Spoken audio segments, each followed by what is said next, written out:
Bismillahirrahmanirrahim. Assalamualaikum warahmatullahi wabarakatuh. Berjumpa kembali teman-teman di channel kita Mas Teo KDR. Oke teman-teman, di kesempatan kali ini kita akan mengupdate informasi terbaru ya, tentunya masih di seputar rekrutmen untuk P3K di tahun 2024 ini.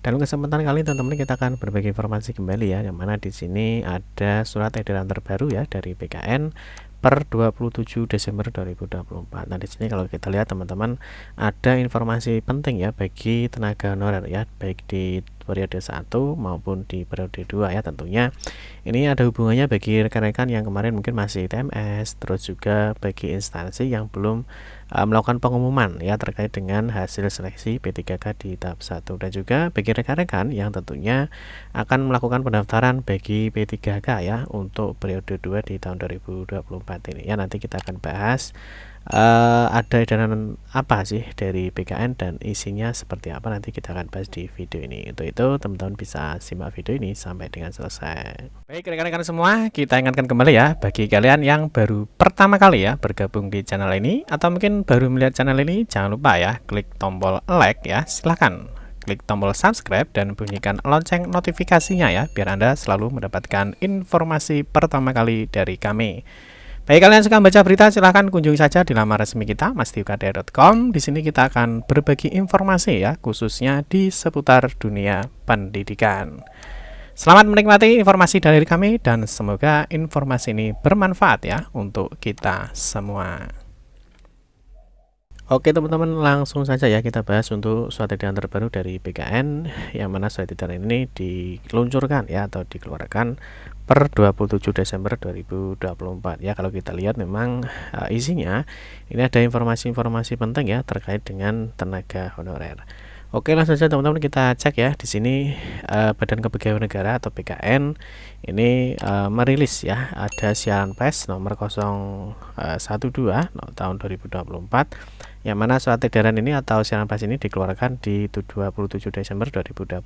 Ini sebenarnya penegasan ya atau informasi kembali. Nah, ini ada pemerintah terbitkan aturan tambahan tentang kriteria pelamar pada seleksi P3K di tahap 2. Ini sebenarnya adalah informasi ya atau penegasan terkait dari Menpan RB teman-teman ya. Jadi Menpan RB kemarin sudah mengeluarkan surat keputusan ya nomor 634 tahun 2024 tentang kriteria pelamar pada seleksi P3K bagi tenaga non ASN yang terdaftar dalam pangkalan data BKN tahun anggaran 2024. Ini ada hubungannya dengan ini. Jadi kalau ini adalah dari Menpan RB, sedangkan ini adalah dari BKN. Nah, ini tentunya bagi teman-teman yang kemarin mungkin ada yang gagal di tahap 1 ya, misalkan di administrasi berkas, itu ada yang dinyatakan TMS atau tidak memenuhi syarat. Dan di sini nanti akan dijelaskan di dalam Menpan RB ataupun di dalam surat edaran atau siaran pers ini. Nah, kita akan cek teman-teman bersama ya. Kita akan cek bersama. Yang penting yang pertama di sini teman-teman ya, siaran pers ini pemerintah terbitkan aturan tambahan tentang kriteria pelamar pada seleksi P3K di tahap 2. Nah, di sini dijelaskan pemerintah melalui Kementerian Pendayagunaan Aparatur Negara dan Reformasi Birokrasi atau Kemenpan RB ini telah menerbitkan aturan yang mengatur tentang kriteria pelamar pada seleksi pegawai pemerintah dengan perjanjian kerja atau P3K di tahap 2 bagi tenaga non ASN yang terdaftar dalam pangkalan data BKN tahun anggaran 2024. Nah, aturan tersebut tertuang melalui keputusan Menpan RB nomor 634 tahun 2024 ya, yang tertanggal 10 Desember 2024 tentang kriteria pelamar pada seleksi P3K bagi tenaga non ASN yang terdaftar dalam pangkalan database BKN tahun anggaran 2024. Itu adalah ini teman-teman ya. Jadi ini adalah aturan dari Menpan RB-nya. Nah, di sini dijelaskan dalam keputusan Menpan RB tersebut dijelaskan ya bahwa tenaga non ASN yang terdaftar dalam pangkalan database non ASN BKN dapat mengikuti seleksi P3K tahap 2 dalam hal memenuhi kriteria sebagai berikut ya. Jadi tenaga non ASN yang terdapat dalam database BKN ya, itu bisa daftar di P3K tahap 2 dengan kriteria sebagai berikut. Yang pertama ini adalah tidak memenuhi syarat atau TMS pada seleksi administrasi pengadaan P3K tahap 1. Jadi mungkin kemarin saat teman-teman daftar di P3K tahap 1 itu ada yang TMS seperti ini teman-teman ya. Jadi teman-teman itu dinyatakan tidak memenuhi syarat. Entah itu banyak sekali ya, jenis dari TMS itu kan banyak sekali. Jadi mungkin teman-teman masuk kategori ini ya. Jadi masuk di kategori 1 yaitu adalah tidak memenuhi syarat atau TMS pada pengadaan P3K tahap 1 ya.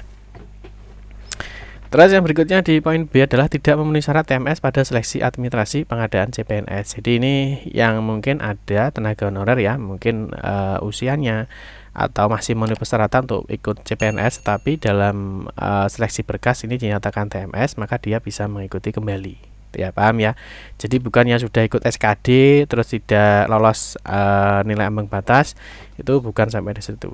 Nah, di poin C atau belum melamar pada seleksi pengadaan ASN ini mungkin yang masuk di tahap 1 ya, itu mungkin entah dia belum dapat info atau mungkin dia telat pendaftarannya, ya ini masuk di poin C. Nah, lebih lanjut, pelamar dengan kriteria disebutkan di atas hanya dapat melamar pada instansi pemerintah tempat bekerja saat mendaftar serta melamar pada jabatan sebagai berikut. Ya, ingat ya, jadi teman-teman yang memenuhi kriteria di A, B atau C itu hanya bisa mendaftar ya di tempat bekerja saat mendaftar atau di instansinya serta melamar pada jabatan sebagai berikut ya. Jadi hanya 4 ini saja. Ada pengelola umum operasional, operator layanan operasional, pengelola layanan operasional atau penata layanan operasional. Nah, ini bagaimana cara daftarnya, Pak? Nah, ini sebenarnya sudah kita bahas teman-teman ya di video kita sebelumnya. Mungkin teman-teman bisa cek di video kita ini ya. Nah, ini cara daftar P3K ulang bagi yang TMS di periode 1. Mungkin teman-teman bisa cek di sini ya. Nah, nanti teman-teman bisa lihat bagaimana cara daftarnya. Terus 4 poin ini masuk di kualifikasi pendidikan apa? Ya, ada SD, ada SMP, SMA, SMK ya. Ada S1, D3 dan lain sebagainya. Nanti teman-teman bisa cek di video itu. Nah, di sini berikutnya dilanjutkan ya, pendaftaran seleksi P3K 2024 tahap 2 di portal SSCSN BKN sendiri sudah berlangsung sejak 17 November 2024 ya. Jadi memang pendaftaran di tahap 1 teman-teman kemarin untuk pendaftarannya sudah selesai di tanggal 20 Oktober. Ya, mungkin saat pengumuman seleksi administrasi teman-teman dinyatakan tidak memenuhi syarat gitu ya. Terus untuk di tahap 2 teman-teman untuk pendaftaran ini adalah dimulai 17 November sampai dengan 31 Desember 2024. Ini sesuai yang disampaikan ini ya, bahwa pendaftaran itu sudah dibuka sejak 17 November 2024 dan akan berakhir pada tanggal 31 Desember 2024 ini ya. Nah, sesuai dengan jadwal yang tertera di dalam surat edaran di 6.110. Jadi yang sudah kita sebutkan ini tadi untuk P3K tahap 1 ataupun P3K tahap 2. Nah, terus Kepala BKN menghimbau PPK atau instansi untuk segera mengumumkan hasil seleksi kompetensi P3K tahap 1 dan sekaligus melakukan approval di portal SSN terhadap pelamar yang memenuhi kriteria yang disebutkan di atas. Dengan demikian, seluruh tenaga non-ASN yang terdapat dalam pangkalan data BKN dapat mengikuti seleksi P3K tahun 2024 di tahap 2. Nah, ini memang untuk seluruh instansi teman-teman ya. Jadi sudah ada beberapa instansi yang sudah mengumumkan hasil seleksi P3K di tahap 1. Mungkin teman-teman nanti bisa cek di sini ya di masdiukada.com. Teman-teman masuk di ASN, masuk di hasil P3K 2024. Jadi ini sudah ada banyak sekali ya. Di sini sudah ada sekitar 17 instansi itu yang sudah mengumumkan terkait hasil pengumuman ya untuk P3K di tahap 1. Itu teman-teman ya informasi dari BKN ya mengenai seleksi P3K di tahun 2024 ini, baik itu yang kemarin TMS yang ikut di periode 1, 2 dan tentunya ada informasi-informasi nanti teman-teman bisa cek ya. Nanti mungkin untuk surat edaran resminya ya seperti biasa nanti teman-teman bisa cek di masdiukada.com. Nah, teman-teman nanti bisa cek terkait dengan surat edarannya ya. Mungkin nanti teman-teman bisa cek ini. Nah, teman-teman masuk di sini ya. Mana ya? Oke, di sini nanti teman-teman bisa cek terkait dengan surat edaran ya. Mungkin teman-teman nanti bisa cek yang belum dapat surat edarannya ya. Nah, mungkin nanti bisa dicek di sini ya terkait dengan tambahan kriteria pelamar pada seleksi P3K di tahun 2024 ini. Oke teman-teman ya, mungkin itu saja informasi yang dapat kami sampaikan ya. Nanti jangan lupa untuk pendaftaran P3K di tahap 2 ini nanti akan ditutup di tanggal 31 Desember 2024. Oke teman-teman, cukup sekian yang dapat saya sampaikan. Mohon maaf jika ada salah-salah kata dalam memberikan informasi dan penjelasan. Kita berjumpa kembali di video-video berikutnya. Saya akhiri, wassalamualaikum warahmatullahi wabarakatuh.